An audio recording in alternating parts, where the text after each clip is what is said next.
સુરતમાંથી bogus તબીબોનો ચોંકાવનારો ખુલાસો સામે આવ્યો છે। લોકોના જીવન સાથે ચેડા કરનાર તબીબોનો સુરતમાં રાફડો ફાટ્યો છે।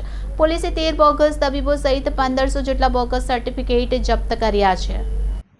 થોડા દિવસથી સુરત શહેરમાં પકડાઈ રહેલા બોગસ ડોક્ટરો સામે અભિયાન ચલાવ્યું હતું। આ અભિયાનના પરિણામે જિલ્લામાં ડિગ્રી વગર પ્રેક્ટિસ કરી લોકોના આરોગ્ય સાથે ચેડા કરતા મુન્ના ભાઈઓને ઝડપી પાડવા તપાસ શરૂ કરાઈ હતી। આ દરમિયાન સુરત પોલીસે પાંડેસરામાં ચાલતા 3 ક્લિનિક પર દરોડા પાડી બોગસ તબીબોને ઝડપી પાડ્યા હતા। તેમની પાસેથી બીઈએમએસના સર્ટિફિકેટ મળ્યા હતા, જે સુરતના જ 2 તબીબે આપ્યા હોવાનું ખુલ્યું હતું। પોલીસે આ મામલે અત્યાર સુધીમાં કુલ 13 ને ઝડપી પાડ્યા છે। આ કેસની પોલીસ તપાસમાં સામે આવ્યું છે કે ડોક્ટર રાવત અને ડોક્ટર રશેશ સાથે મળી ધોરણ 10-12 પાસ બેકારોને 70,000માં બોગસ મેડિકલ ડિગ્રી આપવાનું રેકેટ ચલાવતા હતા। માત્ર એટલું જ નહીં, રજીસ્ટ્રેશન પેટે મહિને 5,000 રૂપિયા વસૂલતા હતા। 1992 થી ચાલता रैकेट में 1200 लोगों ने बोगस डिग्री आपी है। सूरत शहर में माननीय एचएम सर, डीजी सर और सीपी सर इनके निर्देशन से जो फर्जी डॉक्टर हैं जो बिना डिग्री के या गलत डिग्री के साथ में प्रैक्टिस करते हैं, उनके लिए इंफॉर्मेशन मिला कि पांडेसरा पुलिस स्टेशन विस्तार में 3 डॉक्टर के बारे में इंफॉर्मेशन मिला कि वो उनकी डिग्री फर्जी है और यहाँ पे वो एलोपैथिक दवाओं की प्रैक्टिस कर रहे हैं। तो आरोग्य विभाग की टीम के साथ में शशिकांत मिश्री महतो, ये एक प्रिंस क्लिनिक करके चलाता है, दूसरा सिद्धार्थ कालीपद देवनाथ और तीसरा डॉक्टर जो है वो पार्थ कालीपद देवनाथ।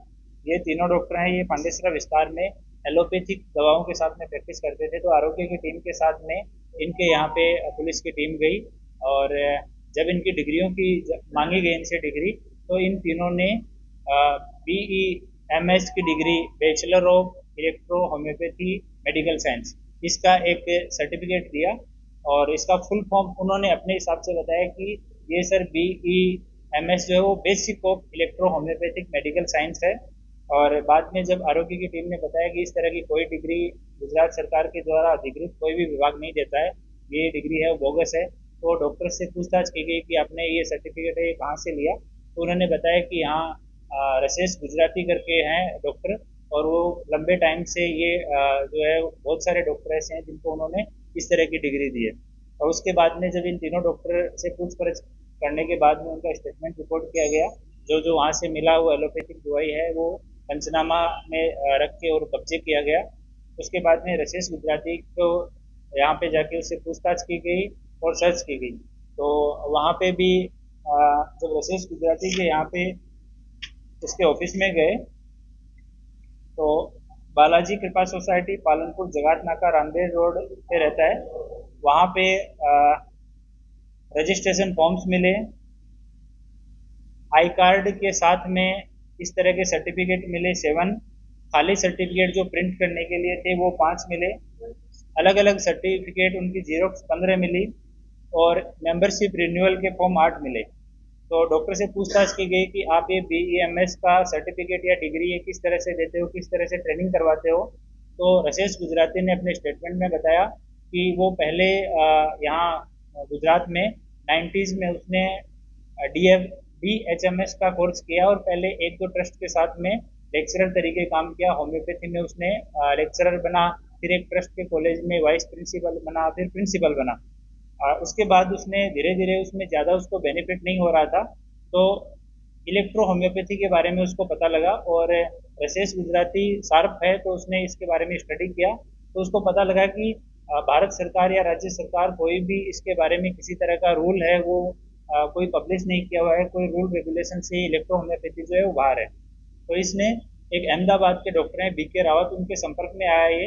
फिर इन दोनों ने मिलके पहला जो इनिशियल कुछ लड़कों को 5-7 लड़कों को जिसका नाम इनको भी नहीं पता है, उनको प्रॉपर तरीके से इलेक्ट्रो होम्योपैथी के बारे में बताया।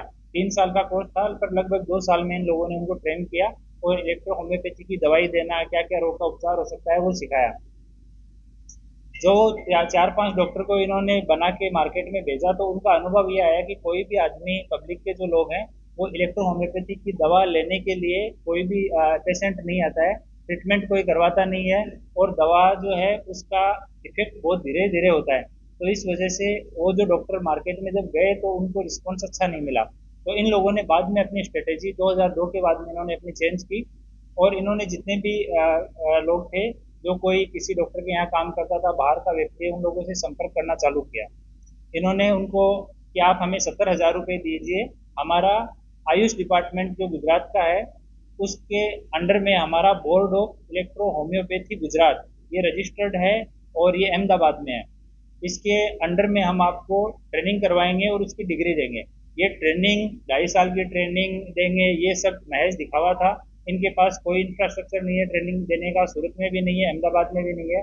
ये 70,000 रुपये किसी से 60, किसी से 70, मौका मिला तो 80 भी अलग अलग आदमियों से लेते थे। लेने के बाद में उनको 10 से 15 दिन में वो डिग्री प्रिंट करके ये लोग दे देते थे। और साथ में रसेल जो है वो यहाँ पे उनको गारंटी देता था कि तुम लोग कहीं पे भी जाओ, एलोपैथिक, होम्योपैथिक, आयुर्वेद जो प्रैक्टिस तुम्हें करनी है तुम आराम से प्रैक्टिस कर सकते हो। एसएमसी, पुलिस, आरोग्य ये कोई भी तुम्हारे ऊपर हाथ नहीं डालेगा, इसकी मेरी जिम्मेदारी है। तो ये उनके बीच बीच में घूमता रहता था और उनको एक रजिस्ट्रेशन सर्टिफिकेट ये लोग प्रिंट करके देते थे कि ये हमारे बोर्ड का रजिस्ट्रेशन सर्टिफिकेट है, इसके बाद में आप अधिकृत हैं कहीं पे भी प्रैक्टिस करने के। तो वो सर्टिफिकेट की वैलिडिटी ये लोग रखते थे कि जैसे 1 साल की वैलिडिटी का दिया तो उसके रिन्यूअल के बहाने से 5,000 रुपये से लेकर 15,000 रुपये तक ये पर डॉक्टर का 1 साल का वसूलते थे। और उस कोई डॉक्टर अगर ना बोले कि मैं ये नहीं दे सकता हूँ या कोई जांच पड़ताल करने की कोशिश करे तो उसको अलग अलग तरीके से ये लोग धमकाते थे। अभी एक डॉक्टर आया है जिसको तो इन्होंने कि तुम्हें मार देंगे इस तरह की धमकियां भी दी है। पर इनिशियल फेज में ये लोग प्रशासन का, आरोग्य विभाग का इस तरह का नाम लेके कि तुम्हें बुक करवा देंगे, इस तरह की धमकी देके ये अपनी एनुअल फीस वो कलेक्ट करते थे।